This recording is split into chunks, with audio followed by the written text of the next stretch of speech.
మహేందర్ రెడ్డి ఇరకాటంలో పడ్డారు. ఈ వివాదంలో ఎవరిని సపోర్ట్ చేయాలో తెలియక ఆయన సతమతమవుతున్నారు.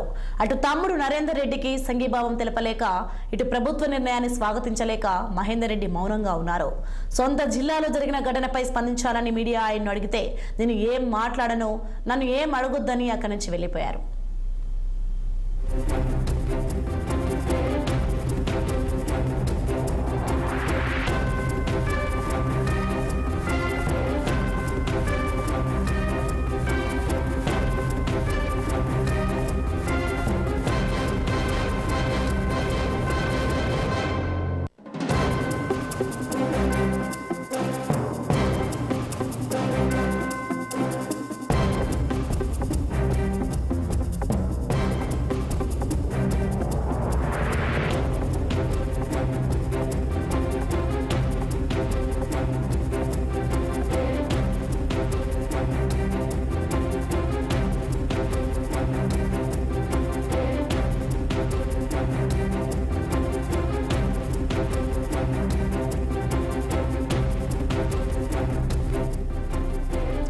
ఉమ్మడి రంగారెడ్డి జిల్లాలో ఏ రాజకీయ పరిణామాలు చోటు చేసుకున్నా మహేందర్ రెడ్డి గొంతు విప్పి తన వైఖరిని నిర్మోహమాటంగా చెప్పేవారు.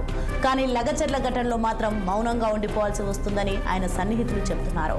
ఆ ఘటనను తప్పుపడితే కేసులో ప్రధాన నిందితుడిగా ఉన్న తమ్ముడు మాజీ ఎమ్మెల్యే నరేందర్ రెడ్డి వైఖరిని తప్పుపట్టినట్లు అవుతుంది. అలాగని ప్రభుత్వం తీసుకున్న నిర్ణయాన్ని వ్యతిరేకించలేని పరిస్థితిలో ఆయన ఉన్నట్లు మహేందర్ రెడ్డి అనుచరుల మధ్య చర్చలు జరుగుతున్నాయి.